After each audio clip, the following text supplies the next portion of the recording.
I'm Phil Scoggins, along with colleague Chuck Williams. We're here live at the White House, where just a few hours ago, Columbus resident and retired Army Colonel Ralph Puckett was presented with our nation's highest military honor, the Medal of Honor.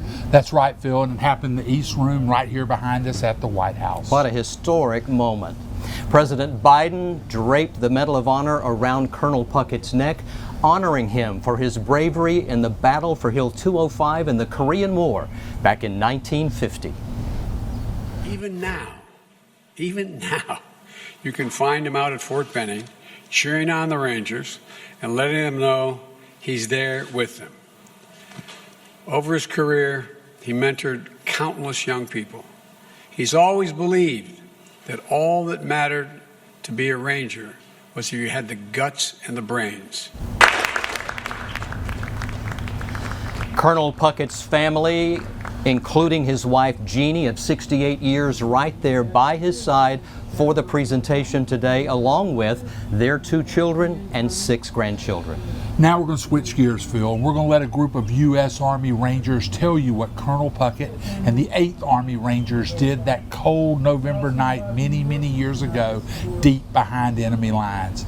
This is why he won the Medal of Honor.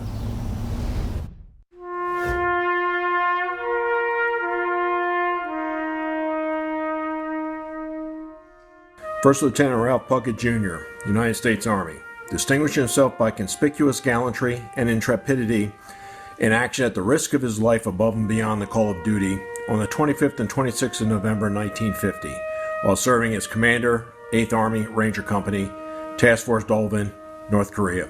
As the Rangers commenced the daylight attack of Hill 205, the enemy directed mortar, machine gun, and small arms fire against the advancing force. To obtain supporting fires, Lieutenant Puckett mounted the nearest tank, exposing himself to deadly enemy fire. Leaping from the tank, he yelled, "Let's go!" and began to lead his Rangers in the attack. Almost immediately, enemy machine gun fire threatened the success of the attack by pinning down the platoon. Keeping the safety of his position with full knowledge of the danger, Lieutenant Puckett intentionally ran across an open area 3 times to draw enemy fire, thereby allowing his Rangers to locate and destroy the enemy machine gun and enabling the company to seize Hill 205. Later that night, the enemy counterattacked in the near 0-degree weather. During the next 4 hours, the 57-man company, inspired and motivated by the extraordinary leadership and courageous example exhibited by Lieutenant Puckett, repulsed 5 human wave attacks by a 500-man battalion assaulting behind intense mortar barrages. Continually directing danger close artillery support that decimated attacking enemy formations, repeatedly abandoning his positions of relative safety to make his way from foxhole to foxhole to check the perimeter, interceding at each point of decision in the battle, redistributing ammunition and keeping only 1 8-round clip for his own rifle. Lieutenant Puckett's encouragement and dauntless will instilled in his men an unfailing desire and perseverance to resist. Although wounded in the thigh by a grenade fragment during the first assault, Lieutenant Puckett refused evacuation. During the course of the battle, Lieutenant Puckett once again intentionally exposed himself 3 more times to an enemy sniper before the sniper was killed. Unable to obtain artillery support to repel the 6th enemy assault, Lieutenant Puckett and his command were overrun by the fanatical enemy. 2 mortar rounds detonated in Lieutenant Puckett's foxhole, inflicting severe wounds to his feet, buttocks, and left arm. Though his wounds to his right foot were so severe, the doctors considered amputation for several months. Lieutenant Puckett maintained the presence of mind to report that his command was being overrun by the enemy. Grievously wounded and unable to move on his own, Lieutenant Puckett ordered his men to leave him behind. Later, 2 of his Rangers fought their way to his position, killing 3 enemy who were only 10 yards from where Lieutenant Puckett lay defenseless. Although Lieutenant Puckett ordered his Rangers to leave him behind, they refused. Later, as the enemy fired at the rescuers, Lieutenant Puckett again ordered his men to leave him to secure their safety. Finally, secure at the bottom of Hill 205. And despite the seriousness and pains of his wounds, Lieutenant Ralph Puckett maintained the presence of mind to direct a heavy concentration of artillery fire onto the enemy, who now were on top of the hill.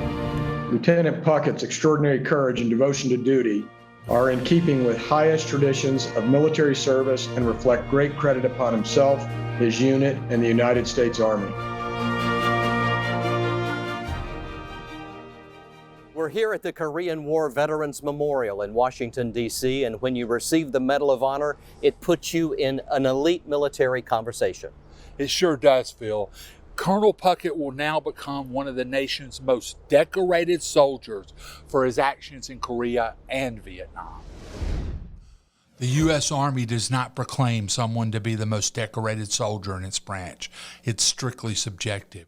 But when the Medal of Honor is put around Colonel Ralph Puckett's neck, he will enter that conversation. Can you Google which U.S. Army soldier has won the most awards? Two names will pop up. Major Audie Murphy from World War II, which a lot of people know of, and also Colonel Robert Howard from Vietnam. And, two exceptionally distinguished soldiers. With the Medal of Honor, Puckett will now have the following honors: Medal of Honor, Korea; Distinguished Service Cross, Vietnam; Silver Star with 1st Oak Leaf Cluster, Vietnam; Legion of Merit with 1st Oak Leaf Cluster; Bronze Star with V device with 1st Oak Leaf Cluster, Vietnam; and 5 Purple Hearts earned through wounds suffered in Korea and Vietnam. Now, when you contrast these three individuals, Colonel Puckett, Audie Murphy, and Robert Howard, you'll see that Colonel Puckett has one more Silver Star than Colonel Howard has, and Colonel Puckett has 2 more Purple Hearts. He has 5 Purple Hearts total, in contrast to Audie Murphy. Locke has been working 18 years to have Colonel Puckett's Distinguished Service Cross from Korea upgraded to the Medal of Honor. Puckett takes this in stride with his trademark humbleness. I'm going to try to measure up to that. I can't do it. I'm not that good. There are a lot of soldiers who are just as good, a lot of them a lot better than I ever was. Colonel Puckett's 68-year marriage to the former Jeannie Martin is nothing more than a love story, right, Phil? Indeed. November 26th, a key date for both of them. It was on that date in Korea that Colonel Puckett almost got killed. But also that date became very special in Colonel Puckett's life when he met Jeannie Martin. First time I saw him, his photograph was in the newspaper. I was a senior in high school, and I saw the photograph of him on the back page, and I said, oh, that is a cute man. That same day, Jean's typing teacher at Columbus High School, Mrs. Strickland, had clipped Ralph's picture out of the newspaper and brought it to school. She held it up at the end of the class and she asked, will some of you girls go out over the holiday and see this young man? Mrs. Strickland said she had taught Ralph in the 7th grade in his hometown of Tifton, Georgia, adding that she knew the family and he was very nice. Well, nice girls didn't go to Benning to see soldiers, so nobody volunteered. Ralph was at Martin Army Hospital at Fort Benning recuperating from injuries he suffered in Korea. Jean eventually did wind up visiting Ralph with one of her girlfriends. When we walked into the room, Ralph's father, who had a great sense of humor, said, Ralph is going to marry one of you girls, because last night a fortune teller came on the ward and said a blonde and a brunette would come visit him and he would marry one of them. And we all joked and laughed, and he turned so red. He was very shy. He turned so red. I thought he was adorable. I really did. As Ralph continued to heal in the hospital, Jean's visits became more frequent. Their love for each other grew, and they even talked about getting married. After a lot of talk with my family, we finally agreed I would go off to college if I felt the same way. A year later, they would listen. So a year later, we got married. Right? Too late. Yeah. And we actually married on November the 26th, which was the day he was wounded on Hill 205. we're going to introduce you to the man, the Ranger, who fought an 18-year battle to get Colonel Puckett the Medal of Honor. Also, the story of how the Boy Scouts played a key role in developing one of our nation's greatest warriors.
Anyone who knows Colonel Ralph Puckett knows he would have never pushed for the Medal of Honor. Personal glory just not in his nature. It certainly isn't, Phil, but he had an advocate who sought the help of the late Senator John McCain to make this happen. Army Colonel Ralph Puckett never sought the Medal of Honor for his actions on Hill 205. Puckett received the Distinguished Service Cross, the second highest military honor, in the wake of the November 1950 Korean War battle. John Locke, a retired lieutenant colonel and ranger historian, began the quest to have Puckett's commendation upgraded 18 years ago. Along that way, I can point to probably about 3 different occasions when it was literally the process was dead in the water, nowhere to go. On multiple occasions, Puckett told Locke to stop the effort. Like the men who carried Puckett off the battlefield to safety against Puckett's orders 71 years ago, Locke kept marching. The man is the quintessential American warrior. He goes by, he has the moniker within the Rangers Special Forces community of the Ranger, starting back in Vietnam. After 3 times being rejected by the Army, Locke turned to Senator John McCain, a Vietnam POW. McCain helped. He ended up being the crucial role, and it was kind of inadvertently. McCain's efforts started as he was battling cancer, the same cancer that would take his life in 2018. Key was they came back and they denied him also. And so we were still dead in the water. But the singular caveat was that to him, they mentioned something they had never mentioned to me or anyone else that I've worked with. I've worked with a couple people who've done Medal of Honor upgrades, and they noted that there was another appeals board that we could go to. That had never been mentioned before. Locke was able to make the case to the 3-person panel that considered the appeal. Walking through the door McCain had opened. There were still hurdles to be cleared. It had to first be approved by Congress, which it was in the latest defense budget. Then the president had to sign it and schedule it. One high-ranking general who knows Puckett appreciates what Locke did on the colonel's behalf. I'd spoken with John Locke for quite a few years, but I guess knowing who he is and who he was and his passion for seeing great valor recognized. I think we all ought to say thanks to John, because you know that Ralph would never have pushed this. Phil, as we started researching this 2 months ago and working on this, you reached back into the News 3 archives and found gold. It was 2013. We found a speech where he had accepted the Boy Scouts Distinguished Citizen Award. And it's no question that the Boy Scouts helped develop his leadership style. On my honor, I will do my best to do my duty to guide my country. Of all the things about scouting that influenced me, the Boy Scout oath did the most. Repeating the Scout oath was probably the first time that I realized that I had a duty to contribute something to my country, to give something back to this great land in which we are privileged and fortunate to live. Colonel Ralph Puckett made those remarks in 2013 when he was presented with the Distinguished Citizen Award from the Chattahoochee Council of the Boy Scouts of America. Next to my parents, scouting was the most influential action on me while I was a young man. That influence has affected me all of my life. Only my father and being a U.S. Army Ranger have had greater impacts than the Scouts did on me early on. Colonel Puckett recalls as a youngster watching the Boy Scouts in action during the holidays, helping folks across the street. The uniform caught my attention. I wanted to be a scout. When would I be old enough to become a scout?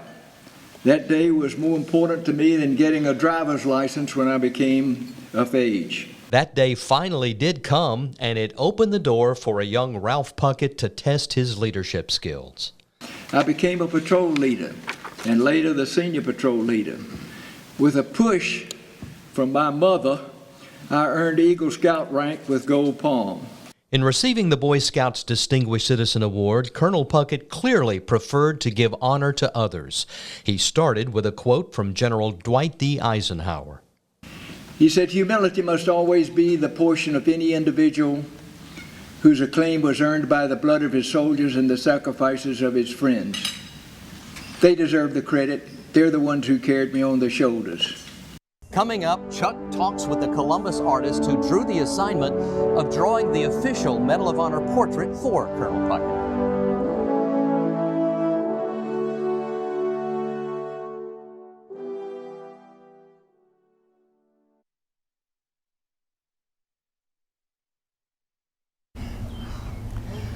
Level check on Phil. During the past half hour, we have shown you who Colonel Puckett is and what he did to receive the Medal of Honor. Colonel Puckett's valor and humility are well known at Fort Benning in Columbus.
When you receive the Medal of Honor, you of course need an official Medal of Honor portrait. And Colonel Puckett will have one, Phil, courtesy of the National Infantry Association and a talented young Columbus artist. A young Columbus artist drew the assignment of a lifetime. 24-year-old Bunny Hensman was commissioned by the National Infantry Association to do a portrait of Medal of Honor recipient Colonel Ralph Puckett. It's such a blessing to be able to have the opportunity to capture an incredible hero such as Colonel Puckett. He's such an inspirational figure, not only to the local Fort Benning area, but also across the nation. He's just such an incredible patriot. She worked on the portrait in the weeks leading up to Friday's Medal of Honor ceremony at the White House. Hensman knew Colonel Puckett, but not well. I knew him through his wife, who is a very talented artist and designer in the Columbus area. So I had just known him in passing. A Medal of Honor was brought in and put around Colonel Puckett's neck for the drawing sessions. He posed in her historic district studio. It was so wonderful to have him come in the studio and sit and talk with him while I was drawing this portrait. That was something that was a really unique experience. Capturing an Army hero was special for Hensman. Because my dad was actually an officer in the Army, and so growing up in that life and knowing what the sacrifice of men who serve means, it was such an honor to be able to use my artistic ability to capture that. So that's something that really meant a lot to me. When we come back, you'll hear in Colonel Puckett's own words what it means to receive the award and also what it means to be an American. You don't want to miss it.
On February 26, knowing this day was coming, Colonel Ralph Puckett sat down for an exclusive interview with News 3. And that was an hour-long interview, roughly, Phil. And I know after what we just witnessed, it is an hour you and I will treasure for a long, long time. I was surprised that I was selected to be awarded the medal, but I certainly felt that my Rangers deserved recognition and that kind of award for what they had done. We are the luckiest folks on earth. We live in America, a free country.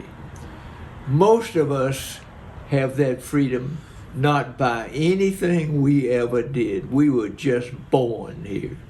We have a great gift by being Americans. We ought to appreciate that.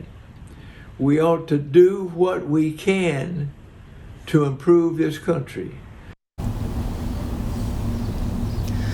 During the past half hour, we have shown you who Colonel Ralph Puckett is and what he did to receive the Medal of Honor. Colonel Puckett's valor and humility are well known at Fort Benning, in Columbus, and throughout the Chattahoochee Valley. And thanks to what happened today in the White House, now the nation knows about Colonel Ralph Puckett, the 8th Army Rangers, as well as the battle for Hill 205. Reporting from Washington, D.C. and the White House, Phil Scoggins with my colleague Chuck Williams.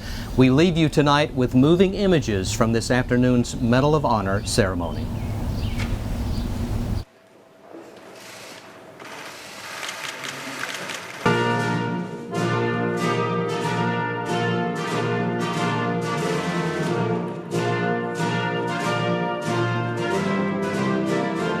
President Moon, it's a real honor to have you here participating in this ceremony today.